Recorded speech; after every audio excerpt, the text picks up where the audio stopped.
sudah bagus. Tadi Wifi-nya ngikut bawah tadi saya di ini. pertama technical working group tadi bilangnya. Iya. Technical Working Group itu yang lead adalah IEA, International Energy Agency. Policy Working Group yang lead World Bank. Financing Working Group yang lead Asian Development Bank. Just Transition Working Group yang lead UNDP. Nah, apa sih kerjaan dari 4 working group ini? Mereka membuat output berupa sesuai dengan terms of reference tugas mereka masing-masing sebagai input bagi sekretariat dalam mempersiapkan comprehensive investment and policy plan tersebut.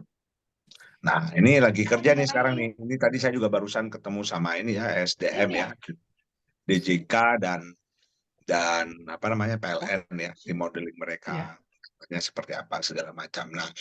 Nah, comprehensive investment policy plan ini apa isinya? Ya, isinya mostly tentu adalah tentang rencana investasi, kurang lebih seperti prospektus ya, dan rangkaian kebijakan, proposal kebijakan yang kita anggap bisa mendukung akselerasi transisi energi di Indonesia. Investment plan-nya apakah akan ada proyek di situ? Kita akan masukin list of priority projects pasti di situ. Khusus di sektor power dulu gitu ya. Dan bentuk dari CIPP ini adalah living document. Artinya apa? Dia akan diperbaruin ya secara reguler. Sementara ini kita rencanakan itu setahun sekali. Jadi tahun depan ini akan diperbarui lagi. Karena kenapa perlu itu? Karena untuk bisa mengadres changes ya, external changes ataupun internal changes ya. Termasuk be it cost of capital atau ada upscaling teknologi yang bisa dibawa juga.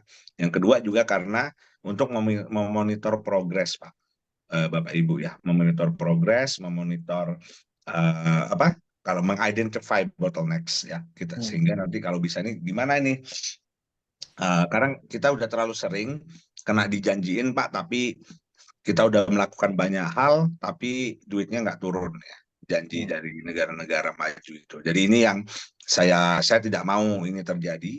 Jadi memang ini harus dimonitor. Saya minta ini beneran dilihat karena udah janji, ada pledge harus ditepatin.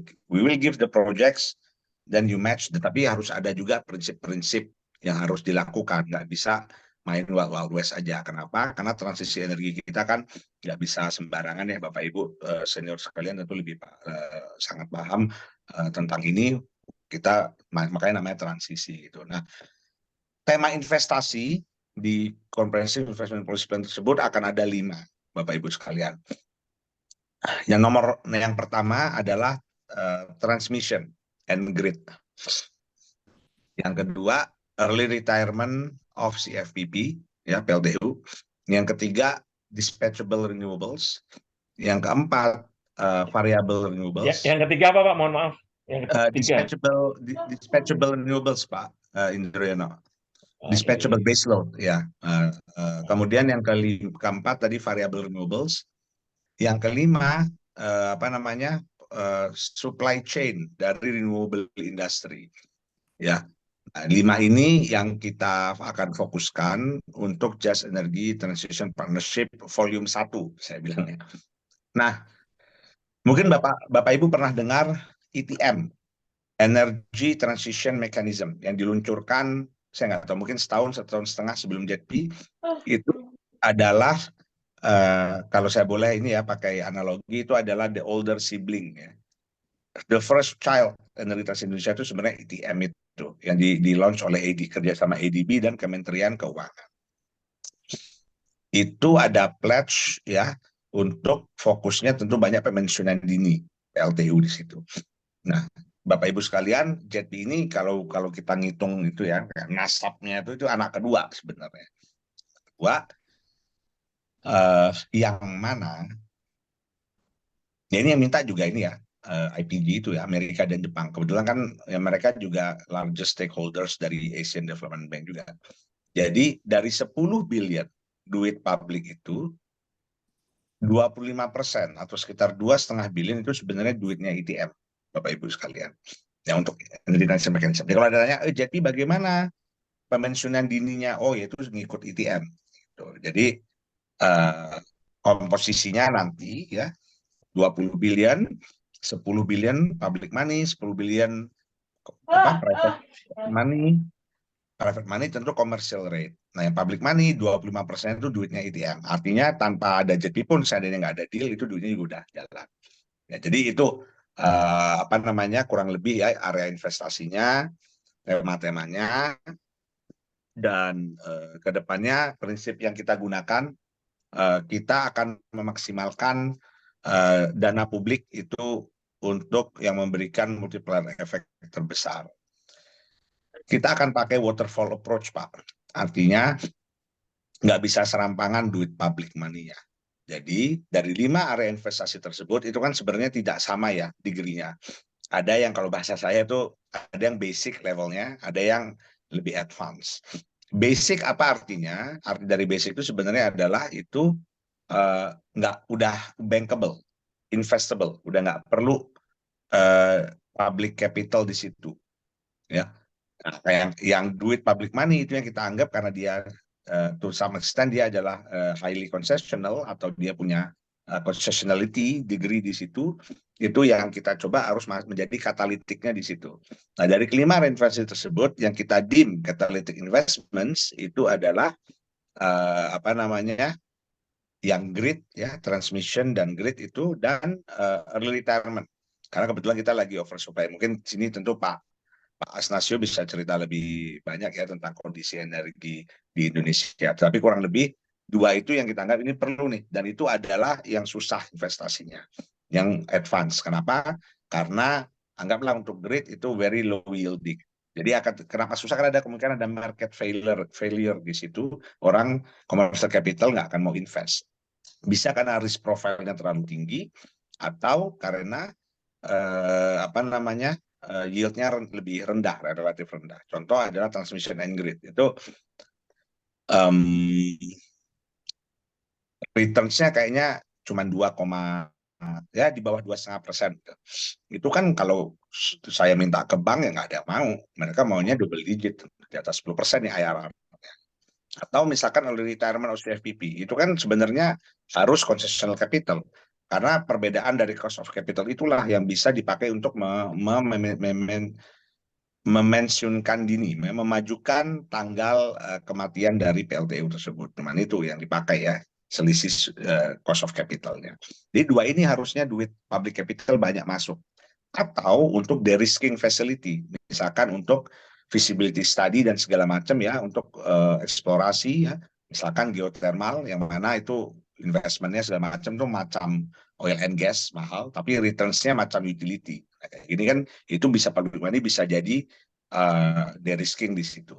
Atau Mohon maaf, public money itu public money-nya orang-orang negara-negara gede itu ya Pak ya? betul Bapak, betul. Oh, Public bukan money public itu money-nya adalah uang Indonesia ya, bukan negara. ya? Oke, good, Bukan, good. taxpayers money mereka gitu ya. Oke, good. Nah, jadi itu yang kita pakai harus buat yang kayak gitu. Itu yang saya bilang advance problem set. Kalau ada advance students jangan dikasih problem set basic atau beginner, pasti nilainya A+. Jadi harus dikasih yang sesuai problem setnya yang susah gitu ya. Jadi itu yang kita pakai. Yang ketiga tadi untuk blended, Pak, blended financing. Ketika kalau mau ada blending, monggo silakan. Tujuannya apa? Biar kuenya makin gede. Sehingga private bisa lebih masuk. Karena rumusnya ini 20 billion ini kan sebenarnya kan 10 tambah 10 ya, A plus B.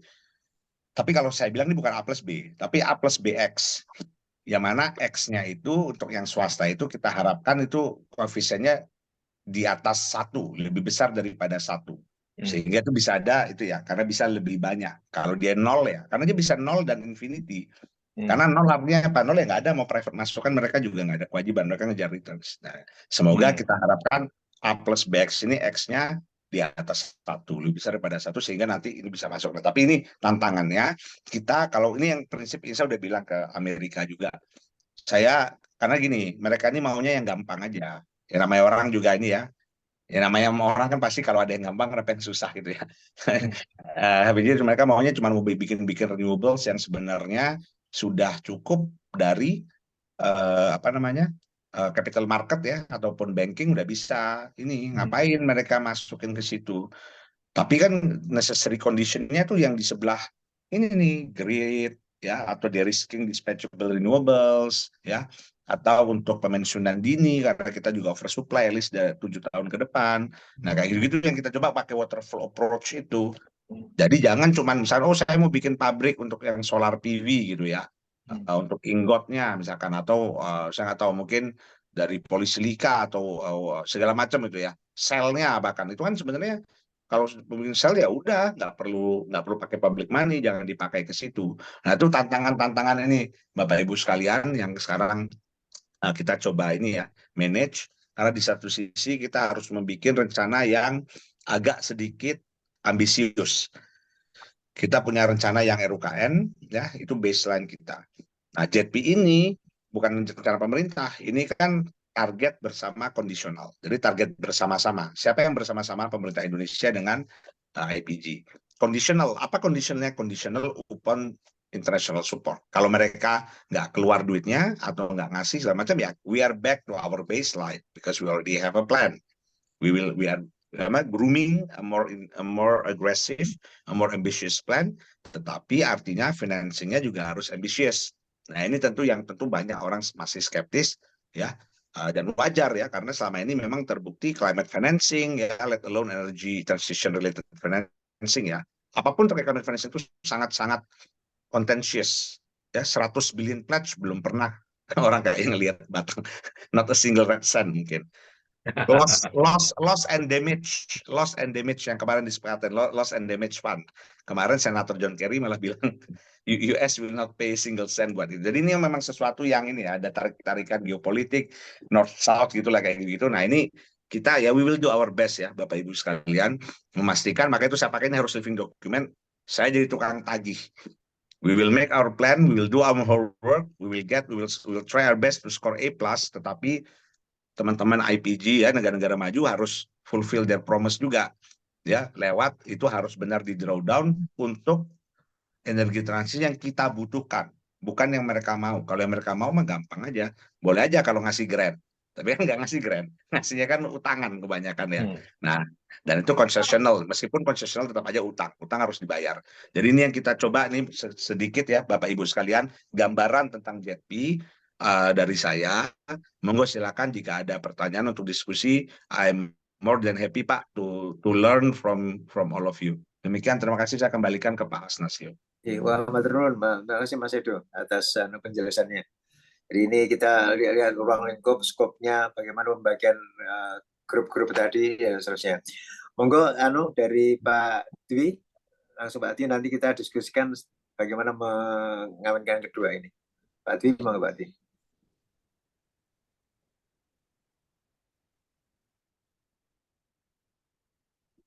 Maaf kalau berkenan dari Pak Indro dulu, tadi pertanyaan Pak Indro.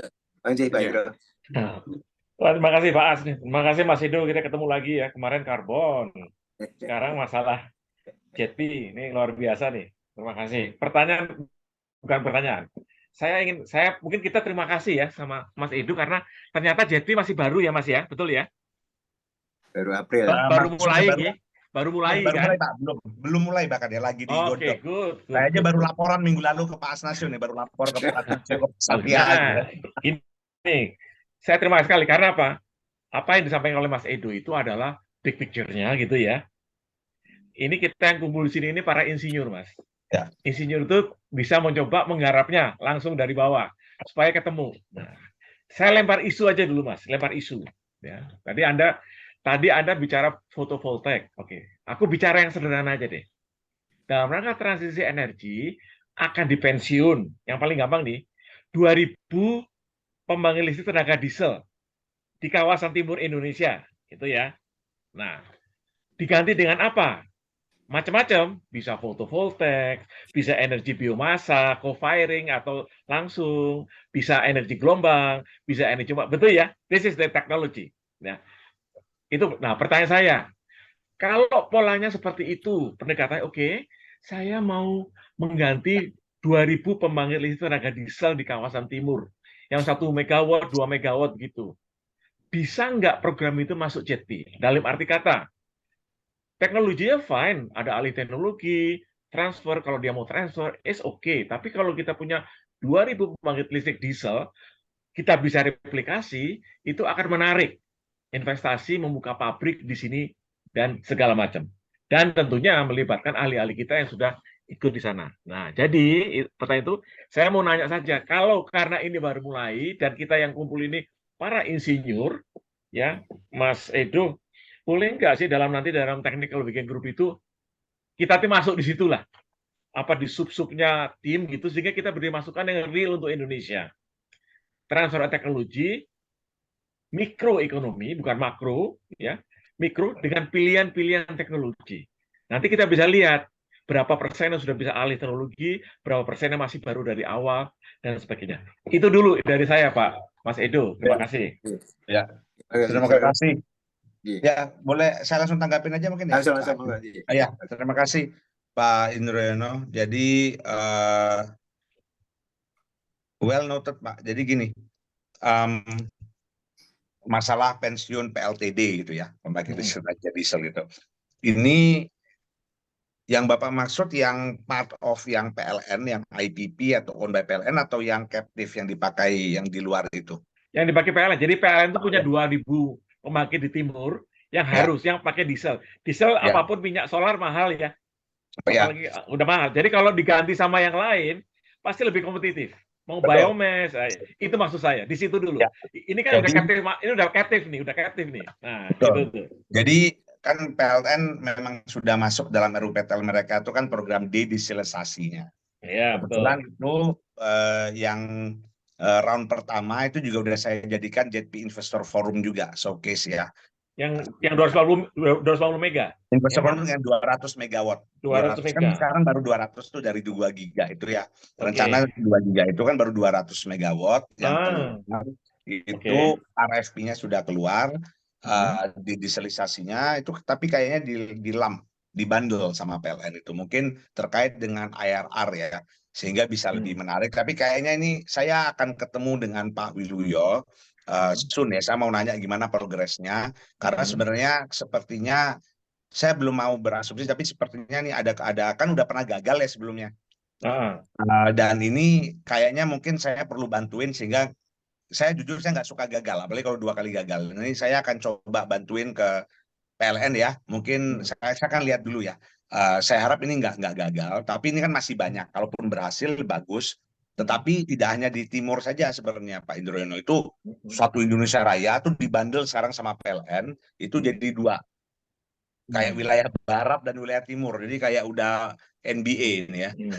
Ada NBA, jadi ada wilayah barat, wilayah timur. Jadi ini sekarang lagi dibandel dan baru 200 megawatt, dan itu memang yang sekarang lagi di RFP-kan sama teman-teman di PLN itu mau diganti solar semua kalau nggak salah. Ya, itu rencana mereka. Rencana ganti solar semua. Meskipun saya ada pertanyaan juga, ini land-nya gimana gitu ya, apa udah dihitung atau belum, apalagi kalau di pulau-pulau yang saya dengar itu mau retrofit juga dari yang PLTD ya, diesel itu yang ada. Saya nggak tahu apa mungkin di mix gimana. Saya nggak punya akses juga ke dokumen RFP-nya ya, tapi memang saya facilitate kemarin dedieselisasi itu bareng-bareng Pak Didi ya, Pak Didi, BOD-nya ya, Pak Didi, Pak Haryadi, Pak Hartanto, Pak Wiluyo ya, dan Pak Darmo, untuk bikin udah saya jadiin JP Investor Forum. Kenapa? Karena ini sebenarnya JP Compliant Project. Dia itu diesel, whatever will be cheaper daripada ini. Ini mahal banget seperti yang Pak Indroyono bilang itu ya, mahal banget. Jadi apapun yang harusnya lebih murah. Renewables itu satu. Itu diesel itu mahal, itu ganti ke renewables. Terlebih begitu saya dengar mereka mau ganti solar, oke, ini biasanya ya mohon maaf ya, buli-buli itu senang tuh kalau udah solar wind itu senang. Oh ya nggak apa-apa, udah itu boleh. Dan ini banyak di lokasi remote. Kebanyakan seperti yang Pak Indro bilang itu di timur tuh banyak. Ya, jadi tapi juga saya lihat petanya ternyata tuh banyak di Indonesia. Kenapa kemarin gagal? Saya tanya, itu karena mereka bandelnya katanya menurut mereka sendiri ya, PLN itu kurang kompetitif. Sekarang dibandel sehingga yang barang yang IRR-nya rendah atau negatif itu dibuang katanya mereka. Tapi ini kan saya juga ngobrol sama all the big banks juga ya, financial institution yang mau bid di sini. Ya nggak tahu. Ini saya lihat ini semoga berhasil. Tetapi kalau ini berhasil masih banyak gigawatt yang apa ya, itu kan baru 200 mega nih, masih ada 1.800 lagi nih at least ya, seperti yang Pak Indro bilang. Ini yang saya sendiri belum tahu mau apakah solar doang ataukah open buat yang lain. Kalau saya sih harusnya agnostik aja. Best price apa ya tergantung daerah. Tapi itu saya harus ngobrol dulu sama Board of Directors PLN juga ya, yang mana. Tapi memang itu yes Pak, itu masuk JETP. Saya yang masukin JETP yang ini. Nah, supaya nggak gagal Pak, ini ada Pak Andika. Pak Andika beliau spesialisnya nih masalah kenapa kok yang kemarin gagal gitu. Mungkin Pak Andika bisa kasih komentar masalah solar program. Silakan Pak Andika. Ya, terima kasih Mas Edo, salam kenal.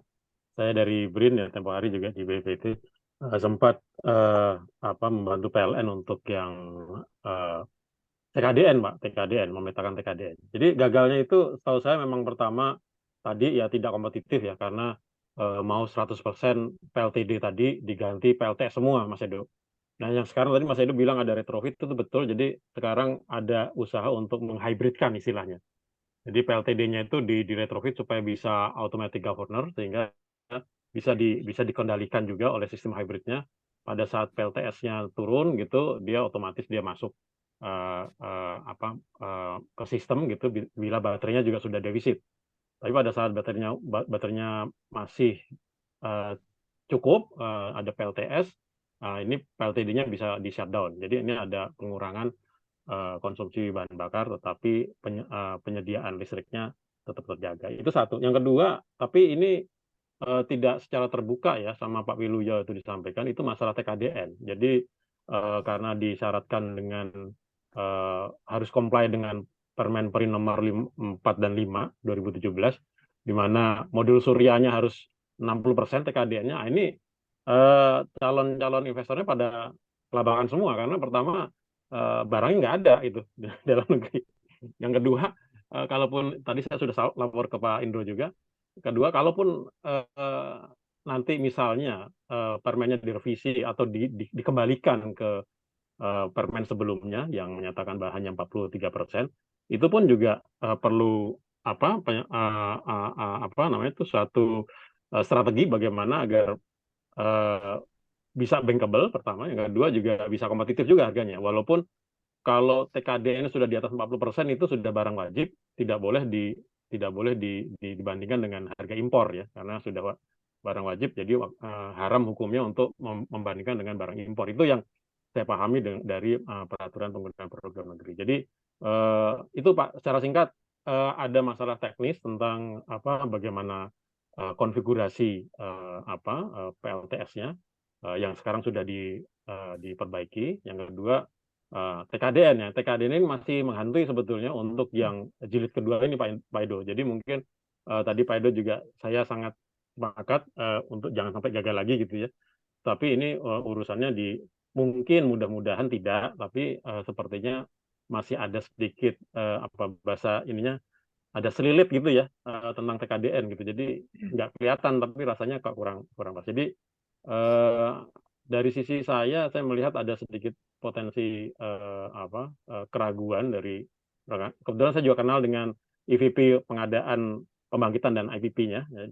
Beliau juga agak ya bukan pesimis tapi agak bertanya juga gimana ya tentang TKDN nanti ya. Ini memang harus diselesaikan Pak Edo mudah-mudahan. Nah, dua hal. Pertama tentang TKDN-nya sendiri, peraturannya supaya sesuai dengan kemampuan dalam negeri, dan yang kedua produsen dalam negeri ini harus dibangunkan Pak. Ini selama sekian tahun tidak sanggup memenuhi TKDN, mereka pun juga kebanyakan sudah berhenti berproduksi. Saya khawatir permennya dikembalikan, oke, 43%, yang buat udah nggak ada gitu. Ini jadi masalah lagi. Jadi ini perlu diperhatikan. Kira-kira itu Pak Indro secara singkat kenapa kemarin kurang berhasil, dan langkah upaya apa yang sudah dilakukan PLN sehingga insya Allah yang ke depan ini bisa lebih lancar. Terima kasih Pak. Silakan Pak Edo, ada tanggapan? Silakan Pak Edo. Ya, terima kasih Pak Indro, terima kasih Pak Andika. Benar sekali Pak, memang seperti itu yang terjadi. Terima kasih sudah memaparkan. Dan kalau untuk yang ini ya teknis tadi memang itu Pak ya, itu saya rasa ini udah lebih baik dalam hal itu. Kalau TKDN ini memang ini kayak ini ya, kayak urban legend juga nih, kayak hantu blau gitu. Jadi ini saya udah ketemu sama ini ya, sama Kementerian Perindustrian juga. Kalau saya prinsip saya gini, kalau saya kan gini, kalau ini kayak kita pengen anak kita tuh ranking 1. Hmm. Kalau ada 2 orang tua tuh, yang satu pokoknya kamu ranking 1, nggak tahu cara gimana. Yang satu lagi, ya anak nih cara apa? Coba kamu bangun pagi, baca habis subuh, kamu baca dulu buku apa segala macam, pulang sekolah kamu ulang. Ini ayah belikan buku kayak gitulah. Kayaknya yang kedua biasanya bisa lebih ini ya, anaknya udahlah hasilnya nanti akan ada hasilnya, dikasih tahu gimana cara mencapai sana. Karena jujur Pak, 60% itu Berat, Pak. bukan hanya berat, itu udah kayak utopia ya, kayak Iya, udah gitulah. itulah Iya. kelas Silakan Pak, kelas dirubah aja. super. Kan cuman permen Pak Edo. Rubah Betul, saja, dibuat skemanya supaya menarik sehingga jadinya ngucur gitu loh Pak. betul. Jadi ya tapi kan Rubahnya saya tuh hanya juga berusaha cukup 1 memahamin. pasal itu aja Pak, dari Belum permen satu. itu cukup 1 pasal itu aja yang Betul. dirubah Saya sebetulnya. kan, tapi sebenarnya teman-teman di Kemenper itu punya ini yang sama juga, punya apa namanya, punya semangat yang sama. Ini kan cuma permen aja udah. Kita bikin sesuatu yang make sense.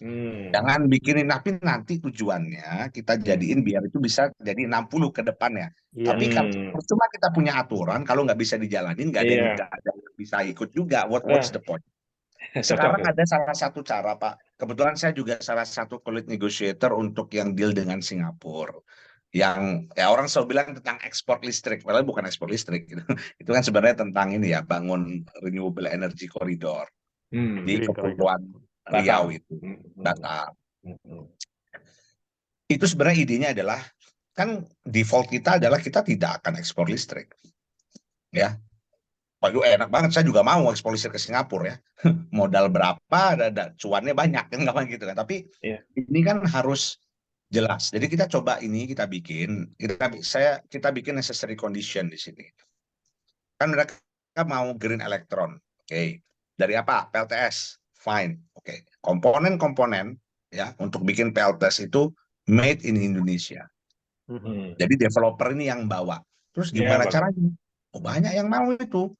Banyak yang mau, dan itu nggak perlu semua. Nah, ini kita lagi coba diskusikan dengan Kemenperin sehingga kita bisa make something make sense, sehingga ini jadi kan kita tuh piggyback di Singapura.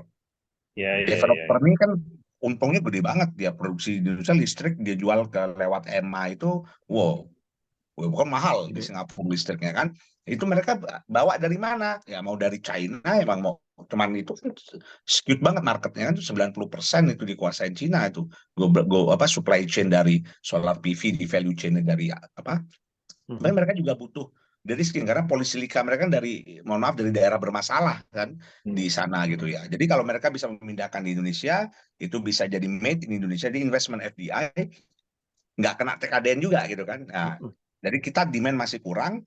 Demand dari mana ya? Piggyback dulu Singapura itu, because they need electricity, kita bagi-bagi segala macam. Nah itu salah satu cara untuk kickstart ya, kayak mancing air pompa belum nyala, pancing dikit lah gitu.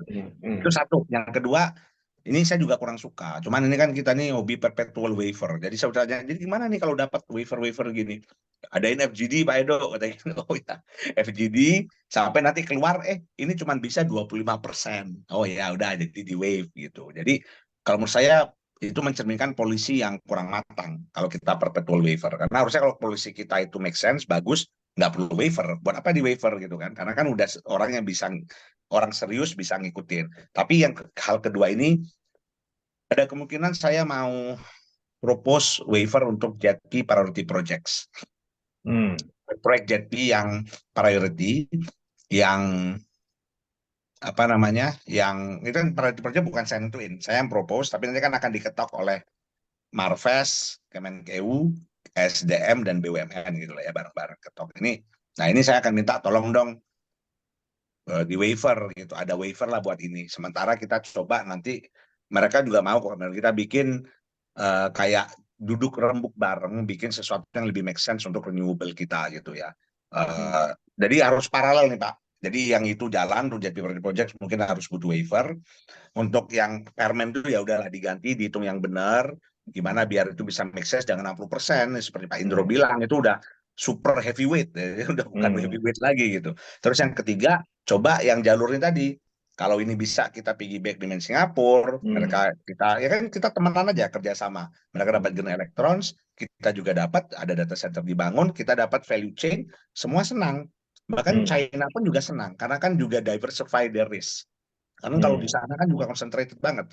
Ditambah polisi kita dari daerah bermasalah. Nah itu Pak, 3 ini yang kita coba lakukan. Saya nggak tahu success rate-nya akan seperti apa, tetapi at least itulah untuk ngasih TKDN itu 3 hal itu. Nah kalau untuk yang masalah tadi digitalisasi, ini memang saya harap ini berhasil. Tapi saya nggak tahu. Jadi ini saya belum cawe-cawe nih untuk yang kemarin saya cuma kasih investor forum karena ini JP udah saya bikin bareng sama Pak Didi ya, sama board director PLN, direksi PLN, kita bikin aja yuk gede gini ya. Semua orang tahu. Tapi memang banyak yang skeptis. Tapi kalaupun ini gagal, kalaupun ini berhasil, kalaupun gagal pun saya akan coba cari de-risking facility ya untuk digitalisasi ini dari filantropi.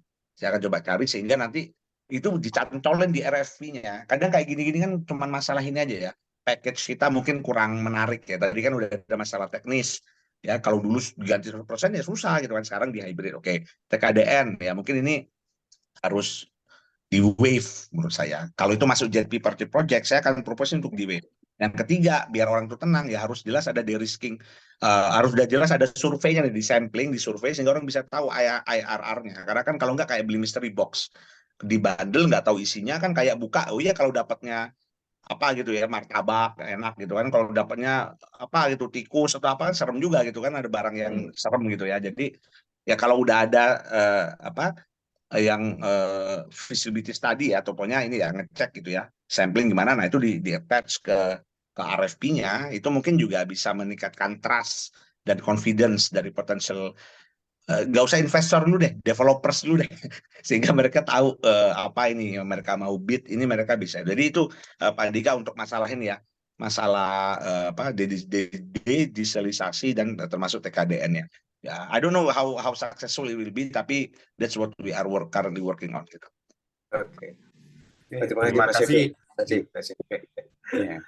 Terima kasih Mas Edo. Kalau boleh Pak As ya, saya bicara sedikit tentang ini, menanggapi sedikit dari Mas Edo. Bagus sekali, saya juga belajar. Kebetulan kalau saya kan dari kelautan, kalau boleh izin share screen dulu.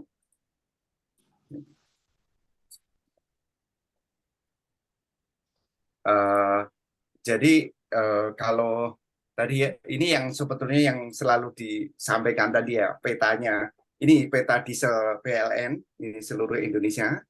Nah, kalau boleh mengusulkan, itu untuk JP, salah satu energi alternatif, renewable energy untuk mengganti dieselisasi tadi ya Pak, itu adalah energi laut. Jadi dari arus laut ataupun dari gelombang laut. Nah ini saya cuma memberi peta kasar aja, gitu. Dari yang merah itu kira-kira cocok untuk yang gelombang, yang biru itu untuk yang laut, arus laut gitu loh. Jadi kalau misalnya kita mau konsentrasi di NTT gitu ya, kalau NTBN sama Jawa Bali kan katanya udah kelebihan. Kalau NTT Jawa yang di Sulawesi sini, Maluku, itu kan masih mahal harganya.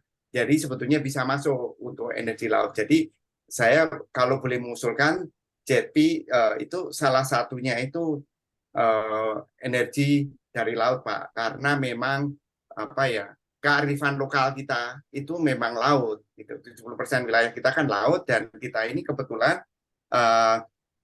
memang ada arus Arlindo, jadi arus dari Pasifik ke Samudra Hindia itu yang kuat, ditambah arus pasang surut, jadi kuat sekali gitu.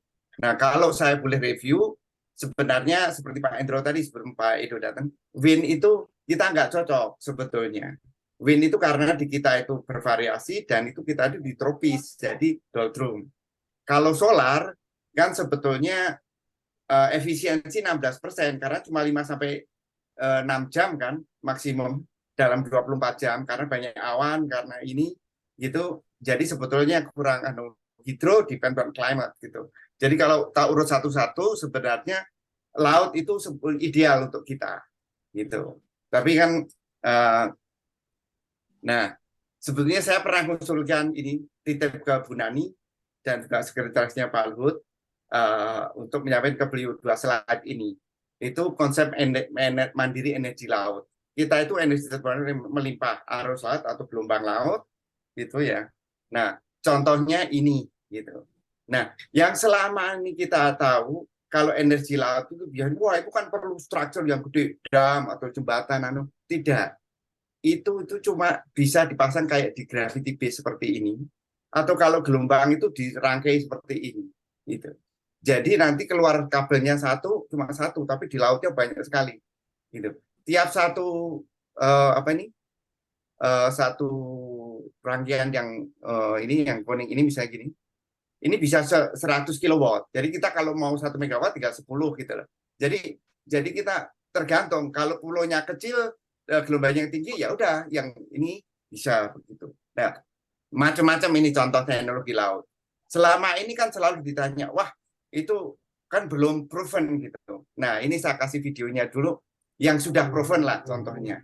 Ini yang di Verdun Power yang di New York, yang dipasang di belakang UN. Di East River itu. Mudah-mudahan kedengaran dan apakah videonya terlihat? Kurang saya nggak bisa dengar sih Pak. Cuman saya dulu tinggalnya di pinggir East River itu, jadi ya bagus lah. tahu. Sungainya kan nggak kelihatan sekali kan Pak Edo arusnya. Enggak, saya bahkan nggak ini baru nyadar. Saya harus Nggak nyangka kalau sungai itu ternyata bisa menghasilkan energi besar. Padahal kalau laut kita, selat kita arusnya lebih keras dari sungai East River itu. Ya, saya tahu East River itu memang kencang banget arusnya, jadi memang nggak boleh berenang. Kalau mau berenang di Hudson. Ya, memang. Tapi kalau dari permukaan kan nggak kelihatan, Pak. Nggak kelihatan kalau sama sekali. Selat kita malah lebih keras sekali kan, gitu loh. Jadi ini yang saya belum itu tadi namanya triangle itu tadi yang 3 ya, dipasang 3 turbin. Ini. Tempat tinggal saya ini. Nah, kan bagus. Dulu di mana Pak? Di Columbia atau di NYU? Enggak, saya kerja di New York, Pak. Jadi saya tinggal di Roosevelt Island itu, yang pulau yang kelihatan itu tuh. Itu apartemen saya, itu apartemen saya tuh. Nah, itu kami masang di situ, Pak. Oh, I see. Oke, jadi ini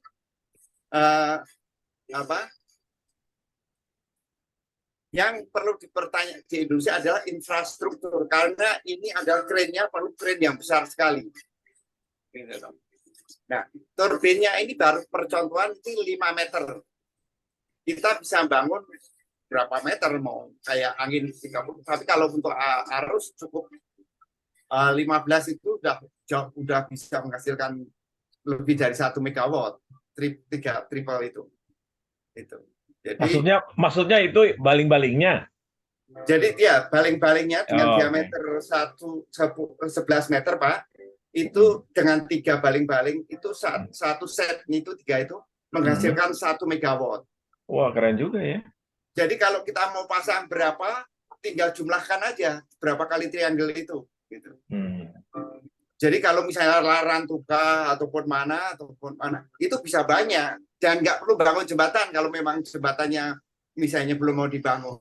Karena cukup diletakkan ini. Dan ini bahasa ini Inggris sudah masuk ya, grid Pak? di New York, Pak Edo. Jadi kalau selama ini katanya laut itu belum masuk grid, keliru. Sudah masuk ke grid dari 2010. Ya ini seperti itu kira-kira anunya. Verdun Power, oke. Ya itu tidal power yang ada di New York. Nah, kalau yang ini yang Perancis, teknologi Perancis itu yang open hydro. Itu mungkin bentuknya waduh, maaf, bentuknya kok macet.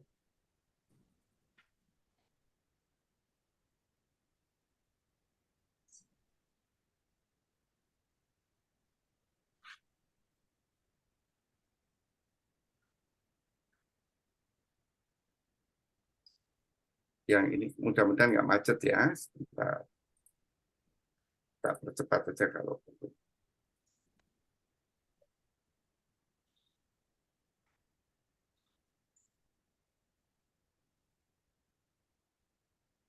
Tak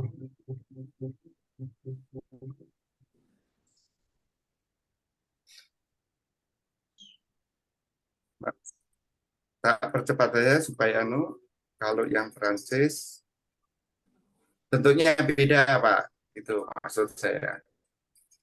My name is Richard Parkinson. I'm the founder and inventor of Microwave. Light screen ya, itu saya aja ya. Maaf.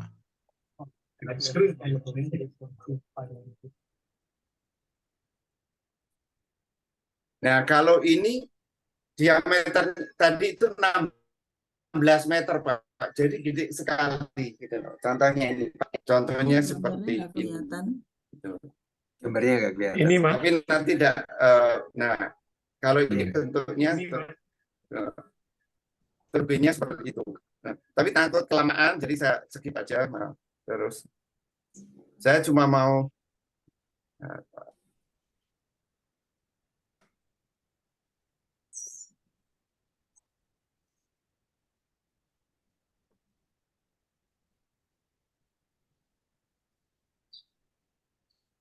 saya summary aja sebentar.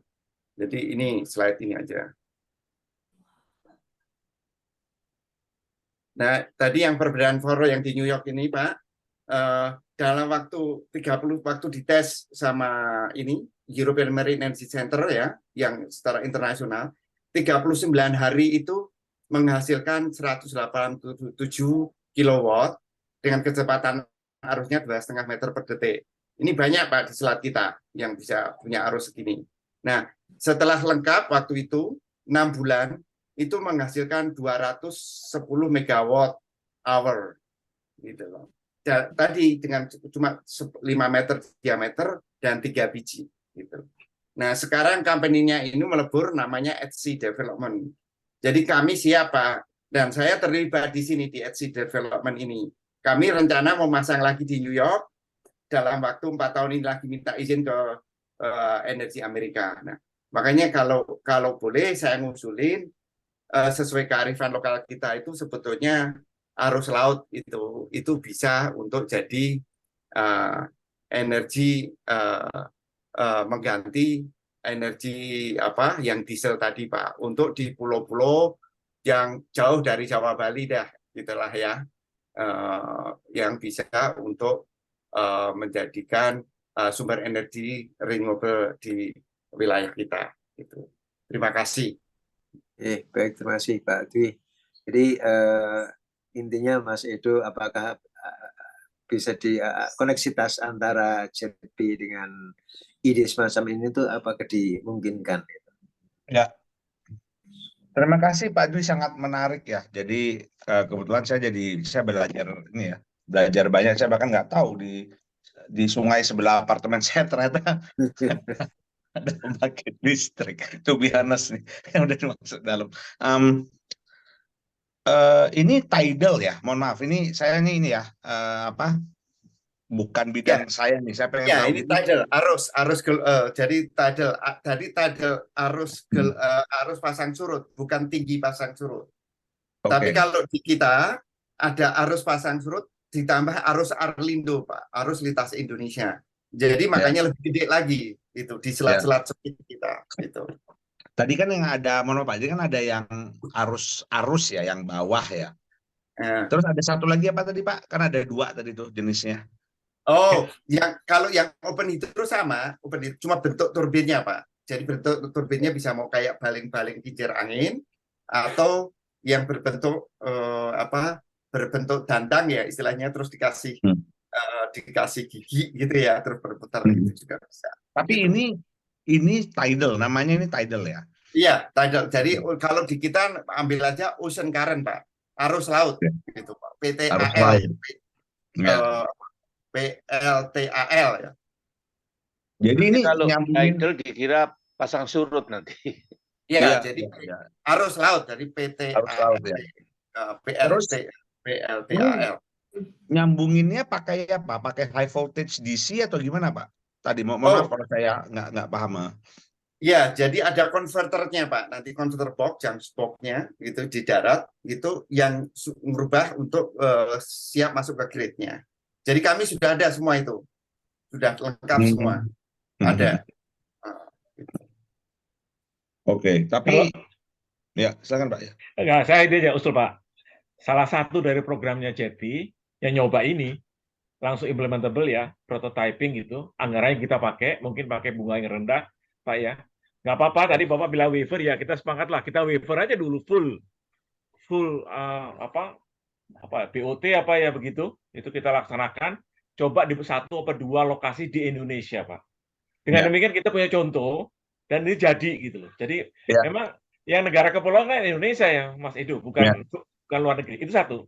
Nah yang kedua tadi, sebenarnya Bapak nggak usah berkecil hati dengan isu kita mau ekspor ke Singapura. Kalau itu sebenarnya itu adalah konsepnya Pak Habibie itu.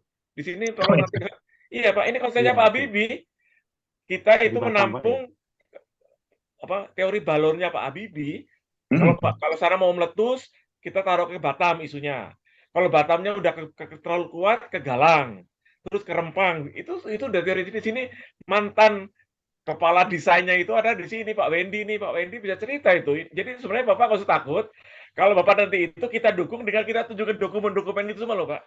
Ini loh, itu konsepnya Pak Habibie. Pak Wendy bisa kasih komentar Pak Wendy itu. Supaya kita ingat lah, ini kita manfaatkan Singapura, piggybacking bener, kita piggybacking sama Singapura gitu loh. Gimana Pak Wendy? Coba deh, beliau yang bikin desain Batam, Rempang, Galang soalnya. Pak Wendy, boleh? Oh, dikatakan nggak putus ya sinyalnya ya. Siapa yang bisa bantuin? Mas Unggul. Sudah. Silakan Pak, lanjut aja. Saya dengar, tapi prinsipnya betul lah kalau Pak Indro ya begitu kan, memang inginnya. Jadi nggak usah takut ya, kita ekspor listrik dari Batam atau Bintan ke Singapura, nggak usah takut kan isu itu ya. Nah, itu dulu. Kan tertunda ya Pak ya, ada 2 investor tuh yang udah waktu itu tanda tanganan tuh ya Pak ya. Kayaknya masih belum dapat green light lah katanya. Katanya PLN-nya kan masih belum mau tuh. Kenapa Pak PLN? Itu kan masalahnya. PLN kan di sana kelebihan juga. Itu maksud saya. Jadi maksudnya kita membantu Mas Edo ini bahwasanya itu teori lama kayak gitu. Kita adanya Batam, Rempang, Galang itu adalah antara lain untuk piggybacking sama Singapura. Nggak salah itu. Saya nggak tahu aturan yang di mana ya, apa di PLN-nya atau di SDM-nya ya. Karena salah satunya masalah emisi kreditnya Pak, stay di Indonesia apa stay dari ke Singapura. Oh, masalah karbon kredit ya? Nah. Oke. Tapi rasanya kalau situ Singapura terlalu kecil lah, dia juga kecilnya nggak akan nuntut lah masalah begituan lah. Oh, dia minta Pak, karena itu untuk apa sih namanya? Untuk pesawat terbang, untuk Singapore Airlines. Untuk, kok saya jadi lupa. Data centernya mereka, data center. Oke. Artinya ini ya Pak A sama Pak Edo, kita diskusikan lah, nggak langsung. Bisa Pak. Boleh, gitu. Bisa kan kita itulah Pak Mas Edo. Demand untuk green data center kan besar di Singapura. Nah itu ada beberapa yang udah punya inisiatif lebih dulu lah, udah sekongkol gitu, terus lokasinya gua ada, udah tanda tangan MOU dan lain-lain lah dengan beberapa partis itu, terus sekarang kayaknya nggak berlanjut. Setahu saya nggak berlanjut gara-gara itunya belum selesai. Oke lah, itu dari saya gitu. Jadi 2 itu Pak Edo. Kalau yang Pak Dwi laut ya kita kerjain aja. Emangnya duitnya ada kok, jetpinya ada kok, silakan. Ini saya boleh ada pertanyaan ya, mohon izin ya, Pak Indro, Pak Dwi, kepada Pak Dwi. Seberapa seberapa familiar tim engineers PLN dengan teknologi arus laut sebagai pembangkit listrik ini atau tidal ini, Pak? Kami pernah, saya belum melibatkan company yang di Amerikanya ya. Kami pernah Zoom dengan Pak Darmo dari PLN.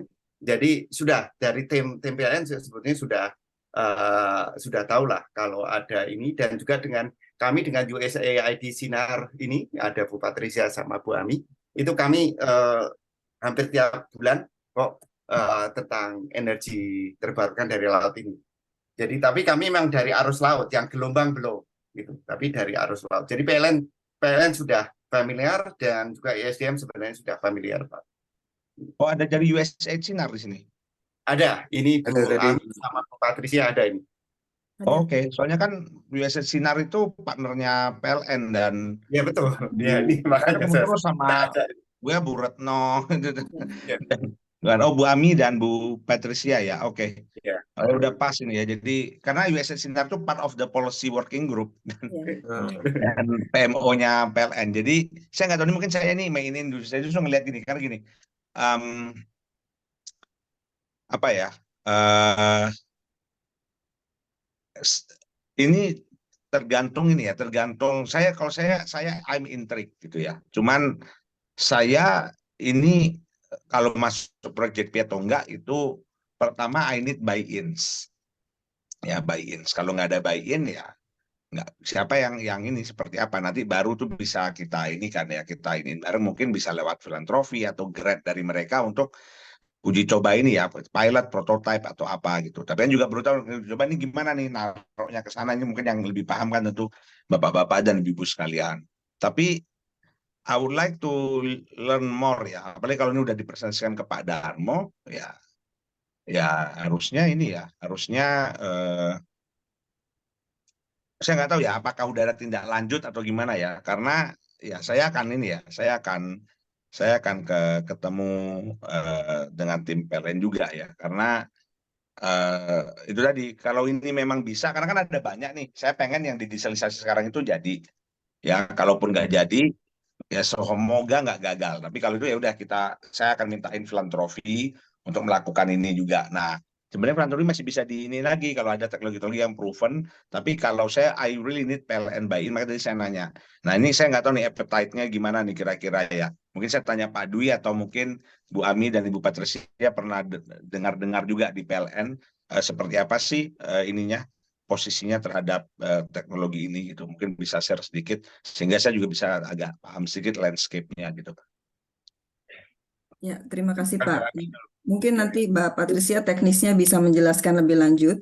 Jadi saat ini kami sebetulnya sedang membantu Indonesia Power Pak untuk mereview satu proyek tenaga arus laut di Nusa Penida. Dan bantuan yang dimintakan kepada kami adalah sebetulnya untuk mengukur potensi lautnya. Akan tetapi memang kami masih ada catatan bahwa pemilihan teknologinya itu perlu lebih lebih luas gitu ya. Jadi kita bisa memilih teknologi yang cocok untuk lokasi in situ, karena teknologi yang artinya dengan sumber daya yang berkontur lautnya beda dan sebagainya, itu membutuhkan teknologi yang juga berbeda. Jadi kami ingin pilihan teknologinya lebih dibuka begitu, tidak harus dikunci yang sekarang ada di proposalnya konsorsium itu. Kemudian kami juga saat ini sedang kalau kita tidak salah tadi Bapak Asnatio juga membacakan ada acara di PLN dengan Asosiasi Energi Laut ya Pak Asli, tanggal 1 Agustus nanti Pak. Jadi PLN Litbang ya, itu akan mengadakan diskusi tentang potensi energi laut. Jadi sudah masuk radar Bapak, cuma memang tadi ini masih mungkin di tataran kajian kalau dilihat di PLN-nya. Yang ini mungkin kalau ada pilot project saya pikir lebih win-win untuk semua pihak Pak. Oke. Mungkin Bu Patricia mau nambahin, karena kebetulan karena nyebut IP saya mau cerita dikit nih berarti. Tadi Bu Patricia ada konsep yang pakai anggaran yang di luar JETP itu tadi gimana? Mana tuh Bu Patricia? Satu-satu ya Pak. Jadi saya mau sampaikan dulu lanskap interest PLN terhadap teknologi arus laut berdasarkan informasi yang saya tahu per hari ini. Jadi kalau di RUPPL sendiri sebenarnya sudah dimasuk inventaris, ada 40 mega di 3 provinsi, 4 proyek. 1 di Bali yang tadi disebutkan oleh Bu Ami, Nusa Penida, 2 di NTB, Alas dan Pantar. Terus yang keempat itu Larantuka. Dan notabene kalau dibilang inisiatifnya sudah sampai mana, sebenarnya sudah banyak, udah relatif banyak ya Pak Dwi ya, pengukuran yang sudah dilakukan di Larantuka apalagi. Dan dilihat dari interestnya PLN, dari segi kajian sudah dilakukan. Itu sebagai informasi aja Pak, Direktur Aneka Energi PLN yang Renewable Energy yang sekarang Pak Zainal Arifin itu tadinya seingat saya direktur yang di bagian teknologi gitu ya. Pak Zainal ini yang gantiin Bu Cita ya. Betul, yang akan didiskusi tanggal 1 itu yang diadakan oleh Puslitbang. Jadi saya baca salah satu papernya beliau itu menyangkut penelitian mengenai energi laut, itu kerjasama antara PJB yang sekarang jadi Nusantara Power dengan UGM. Itu kalau nggak salah 2021. Saya bisa share papernya beliau. Itu dari segi lanskap interestnya PLN. Lalu terkait dengan Indonesia Power, bukan benar, maksudnya menyambung yang disampaikan oleh Bu Ami, kita memang sudah ada ini diskusi ya dengan PLN dan juga proyek sponsor yang digandeng oleh Indonesia Power untuk menginisiasi MCPP di Nusa Penida. Dari Indonesia Power sendiri tampak ada interest berdasarkan interaksi yang sudah ada gitu ya, dan itu mungkin bisa dimasukkan dalam skema pilot, itu disampaikan oleh pihak Indonesia Power sendiri. Oke. Indonesia Power. Terus yang ketiga, kalau menyambung yang tadi Pak Indroyono mengenai skema pendanaan, barangkali skema pendanaan ya salah satu opsinya yang dari bilateral US ya, itu bisa digandeng juga dari USTDA dan DCF. Kalau USTDA itu kan sebenarnya sudah jelas ada barangnya gitu ya, maksudnya belum di energi laut yang di Indonesia, tapi mereka sendiri sudah mendanai studi untuk yang wind power Medco yang baru-baru ini, ada di websitenya, itu transparan kok. Terus kalau DCF itu sendiri kan udah jadi barang, memang udah executed dan sudah menghasilkan listrik, itu produknya ya PLTB yang di Sidrap 75 MW itu. Ya. Dan perlu dicatat yang tadi kita belum sempat diskusikan, PLTB Sidrap itu menurut pandangan saya pribadi sangat menarik ya, itu bisa jadi pionir. Sidrap itu UPC ya, siapa ya? Ya UPC betul, UPC. Itu bisa jadi waktu itu bisa jadi eksekutif dalam kondisi transmisi yang sangat terbatas. Waktu itu juga POSO belum masuk untuk backup sistem. Memang ada PLTG Sengkang. Satu. Terus yang kedua, dari segi harga juga mahal waktu itu sebenarnya. Tapi bisa dapat buy-in. 12% ingat saya di PPA-nya itu. Lisan ya, itu saya kebetulan tahu dari YouTube yang waktu itu pembicaranya Pak Suroso waktu itu GM, Sulsel. Dan itu transparan semua, ada.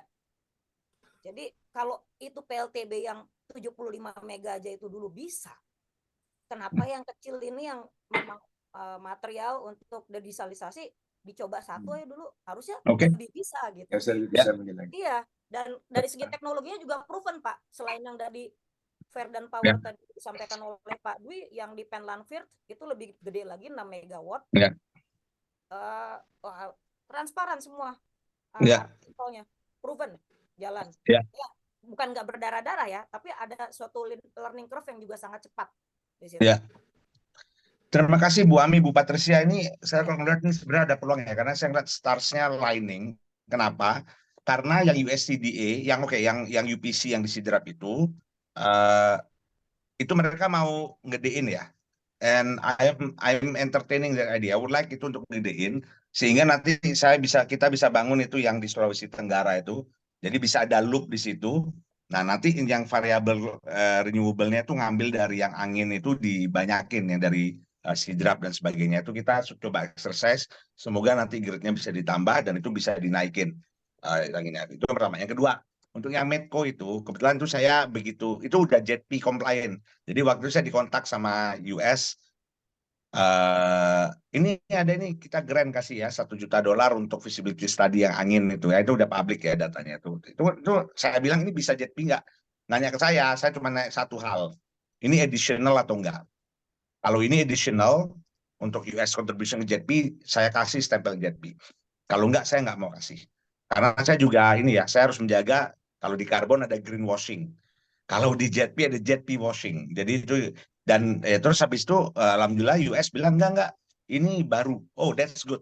Langsung saya ada acara kan, kebetulan waktu itu saya kirim deputi saya Pak Paul Butar-Butar untuk ke sana sama segala macam. Besoknya saya undang Bu Yolanda ya, USTDA ya, dan Pak Eka Satria, kemudian saya juga kenal, saya undang ke kantor JETB, cerita seperti apa. Dan I think it's very ini ya good, dan kita akan monitor bareng tuh feasibility study 1 tahun itu untuk yang bisa dipakai captive-nya Medco untuk aman itu. Jadi maksud saya adalah presidennya ada. Nah kalau ini nanti kalau kita bisa kebetulan kan Pak Zainal sekarang ini ya kebetulan juga tadi ada papernya segala macam, dan kebetulan besok pagi nih, beneran pagi besok saya ada acara sama Pak Edwin Indonesia Power. Karena Indonesia tuh kita bikin JETP, Indonesia tuh akan jadi JETP ini. Besok saya akan membuka acaranya bareng Pak Edwin. Saya akan sampaikan ini yang tadi ya berapa 40 megawatt ya. Itu masuk RUPTL, tapi saya nggak tahu ini yang Indonesia Power atau bukan ya. Tetapi intinya adalah kalau itu sudah ada, saya akan coba juga exercise. Kira-kira apa nanti ya duitnya kan bisa kita coba cariin ya. Yang penting kan ada showcase tuh ya. Tadi yang berdarah-darah, tapi ya harus dicobain. Kalau itu bisa, kenapa enggak kan? Yang lain bisa, kenapa ini enggak? Ini ada sebenarnya karena besok pagi saya akan ketemu Pak Edwin di acara JETP Indonesia-nya Indonesia Power yang kita bikin di payungin JETP. Dan kalau ada title yang bisa kita ini ya kenapa enggak, nanti saya akan coba laporkan balik ya, nanti kita bisa diskusi lagi Bapak Ibu sekalian, sehingga saya bisa nangkep juga ininya, kalau memang sudah ada kan bisa ini ya align, nanti saya bisa kontak Amerika coba berapa lah untuk ini gitu ya, kan ini sesuatu yang kecil tapi kalau proven kan bisa di scale up untuk yang macam-macam ya, apalagi yang di daerah Indonesia Timur tadi. Nanti tentu Bapak Ibu yang pakar di bidang ini tentu bisa mengeksekusi, dan pasnya juga nih USAID Sinar kan partner dari ini ekosistem dari JETP Indonesia gitu. Jadi I'm very happy ya, kalau boleh ya saya coba exercise ya, tolong nanti infoin saya juga. Saya akan cerita nanti ya, lapor tentang dengan Indonesia Power ini. Saya mau lihat kalau misalkan ada peta di situ, nanti saya akan coba cari dari US ya, kalau bisa di USD atau apa. Tapi nanti kita butuh sedikit lebih detail ya untuk ini. Apalagi kalau petanya saya juga pengen ketemu sama Pak Zainal, karena saya ada rencana ketemu Pak Wiluyo lagi terkait dengan digitalisasinya. Saya pengen kasih beliau ada filantropi lah ya, kalau gagal semoga enggak, tapi kalau berhasil juga nanti untuk yang berikutnya lebih gede, biar ada ininya ya, cantolannya juga biar lebih banyak yang invest gitu ya. Saya berharap banget berhasil gitu digitalisasinya. Jadi kalau itu oke, saya rasa itu lumayan lah ya.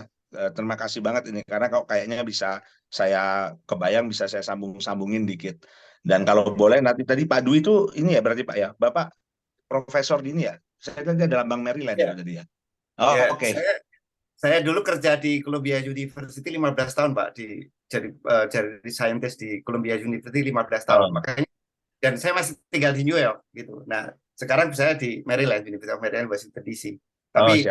Tapi di New York, makanya saya hafal, karena dan ini kami rencana 4 tahun lagi ini mau masang lagi Pak, nah, dengan seat itu tadi. Jadi siap lah kalau kenapa nggak dibangun di Indonesia aja daripada di New York kan gitu loh. Ya. Oke, kalau saya pikir saya coba ini ya, saya coba dulu ngobrol ini dengan Indonesia Power juga. Saya coba ngobrol dengan Pak Zainal, Pak Wiluyo juga, karena USAID Sinar juga ada di sini, Bu Patricia, Bu siapa tadi? Bu Ami ya. Bu Ami ya, jadi ya kita bantu bareng-bareng ya kan, semua kan buat Indonesia nih ya. Kita kompak bantu buat Indonesia. Memang harus bareng-bareng, kalau nggak bareng-bareng ya nggak jadi nih barang gitu. Jadi saya rasa ini ada potensi ya untuk yang ini. Saya mohon bantuan ya Bapak Ibu, bantuannya, support, sehingga ini kita lihat ya visibility-nya. Tentu yang menjawab bukan saya ini cuman ini aja, cuman yang nyambungin aja. Nanti kita semoga nanti kalau bisa oke segala macam ya, kita bisa jadiin yang tadi Pak Indro bilang ya, baik itu pilot lah atau apa tadi yang Bu Patricia sampaikan dan Bu Ami sampaikan juga.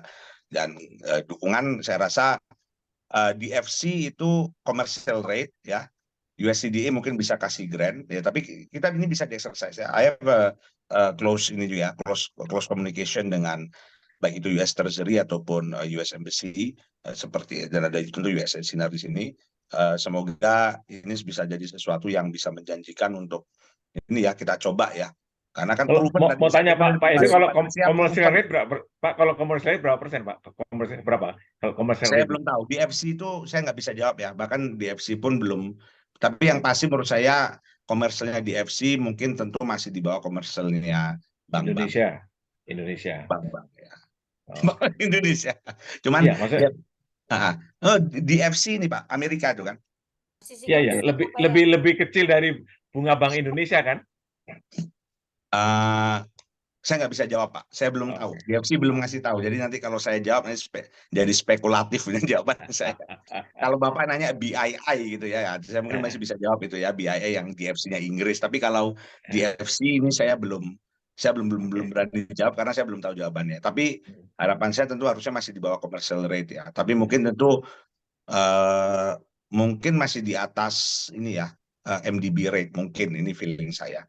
Jadi ya tapi nggak apa-apa, kan ini kan kalau mau pilot apa kan masih bisa lewat grant dulu, dicek apa, kalau ini sesuatu yang bagus, ya ini bisa solving masalah di dieselisasi Indonesia Timur itu yang nggak gampang gitu, mau ganti solar kalau di tanahnya di mana gitu kayak gitu ya. Oke, tapi ini saya coba ya besok ngobrol sama Pak Edwin juga. Tapi Pak, saya minta tolong tadi itu ya, masalah yang di sidrap itu bagus, tapi kan kita ada perasaan nih kalau teknologi nih bicara insinyur ya, ada deg-degannya karena kalau memang energi angin itu udah top, dan Belanda kan negara kincir angin, kok jajah kita 350 tahun kok nggak ada angin. Jadi saya coba kita lihat lagi lah kalau ada laporannya supaya sebelum nanti direplikasi kemana-mana kita tahu lah ini proven gitu. Kebetulan itu terserah Pak Asnasio itu kalau itu.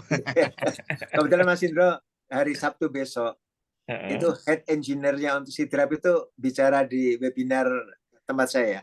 Ya. Jadi nanti saya share anunya kalau mau. Silakan jam 10, Pak. jam 12. Jadi kalau misalnya ada pertanyaan yang ini bisa ditanyakan. Ya. Itu untuk level untuk perguruan tinggi sih. Tapi saya kira pengalaman sebagai head engineer menarik di situ. Saya terus terang, saya senang sekali dengan sidrap itu.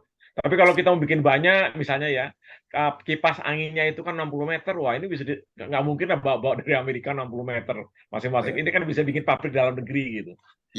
Tapi tadi Pak Dwi Susanto bicara yang di sana cuma 15 meter ya, baling-balingnya itu loh. Airnya. Kan 15 meter, jadi lebih praktis lagi gitu. Ini beberapa pertimbangan ini kita lihat nanti lah. Jatuh. Kalau boleh saya nambahkan Pak, jadi kalau yang energi laut itu, yang arus laut itu yang gravity base itu nggak kelihatan di permukaan. Jadi di permukaan bersih Pak, nggak mengganggu pemandangan. Kedua, nggak mengganggu pelayaran maupun nelayan, karena nelayan boleh lewat laut, lewat di atasnya Pak, asal nggak nyebar jaring. Jadi dari kapal tetap boleh lewat, nelayan tetap boleh lewat, jadi nggak akan mengganggu gitu loh. Karena itu di bawah. Nah, berapa besar itu tergantung berapa besar turbin itu tergantung kita mau energinya berapa gitu kan. Terus nanti ya arusnya kayak apa supaya energinya itu. Jadi kita bisa menyesuaikan itu Pak. Gitu. Bagus. Ya, baik. Kalau ekosistem laut gimana ya Pak Dwi? Ada dampaknya, ada ininya nggak? Ya itu sudah banyak yang meneliti itu, tapi kami ada breaknya Pak. Jadi supaya kecepatannya itu nggak terlalu ngebut sekali gitu ya. Jadi nggak mengganggu untuk ikan itu lewat, jadi nggak kepotong ya gitu, nggak, karena kecepatannya itu memungkinkan untuk itu Pak. Jadi kami, Bapak tahu sendiri New York itu kami dulu izinnya itu 17 izin Pak, karena di New York kan mau bangun di New York kan kayak cari masalah kan gitu loh, tapi bisa diizinkan gitu sama US Energy kan gitu loh. Jadi udah lolos itu Pak. Itu turbinnya itu bolak-balik ya Pak Dwi ya? Enggak, turbinnya itu bisa muter. Jadi ya, maksudnya muternya itu bisa itu bolak-balik. Ya. Karena arus laut itu kan bisa berubah. Ya, jadi si kipas si balingnya itu bisa muter sesuai dengan arahnya. Oke, ya itu maksud saya. Jadi yo-nya itu fleksibel. Jadi bisa.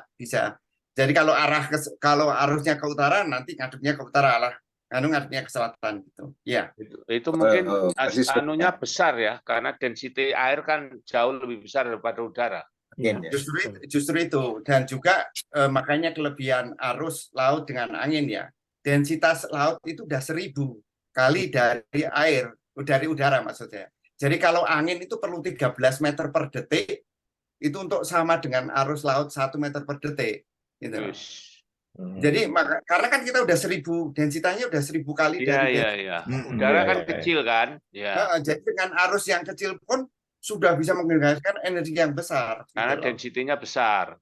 Densitanya besar. Jadi gitu. Jadi cuma memang selama ini mohon maaf aja ya, kalau boleh bapak-bapak itu belum wah kalau energi arus laut perlu bangun jembatan atau perlu bangun dam atau wah nanti ganggu ini gitu. Padahal kan nggak kelihatan di permukaan kan, karena selama ini nggak lihat kalau gravity base itu bisa.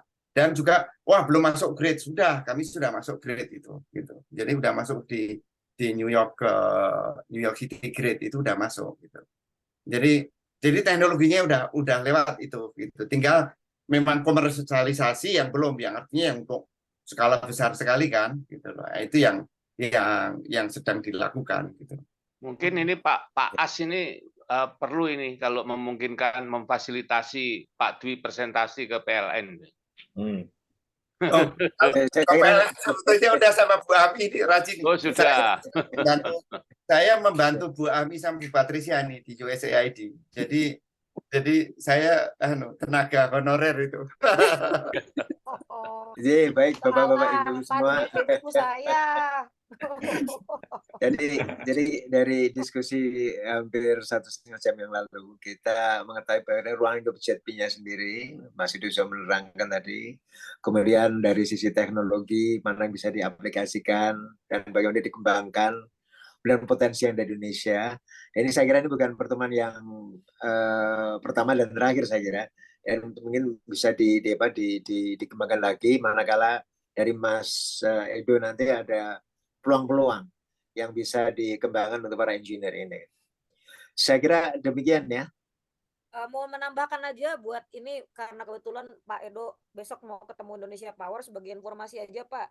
Kalau informasi seinformasi kita yang dari 40 di RUPT, 40 mega di RUPTL itu yang 10 mega kan di Nusa Penida. Itu memang Nusa Penida domainnya Indonesia Power. Jadi mereka dikontrak oleh PLN untuk mensuplai electricity di Bali dan sekitarnya. Kalau yang di NTB dan NTT mungkin Nusantara Power mungkin ya. Oke. Ya. Jadi terima kasih. 10 megawatt yang untuk di Indonesia Power di Nusa Penida. Iya, baik, selanjutnya saya serahkan kepada Pak Wendy untuk menutupnya. Anyway, makasih Mas Edo atas presentasinya, juga Pak Dwi, Pak Indroyono yang banyak banyak asam garamnya nih sehingga makasih, senang sekali saya 2 hari ketemu Mas Edo, semangat banget kita. Bu Ami, Mbak Patricia, kemudian nanti ada Pak Andika yang dengan pengalaman di bagian timur. Terima kasih itu, dan saya kembalikan pada Pak Wendy. Semoga Pak Wendy. Hanya mengucapkan terima kasih lagi aja kepada Pak Edo, Pak Dwi, Pak Andika dan yang lain-lain ini, dan untuk semoga masih berlanjut lagi ya Pak ya. Kayaknya ada beberapa yang harus kita bicarakan lebih detail kalau ada pertemuan. Makasih banyak semuanya. Terima kasih. Selamat malam. Selamat malam. Pak As, Androyono, Kami.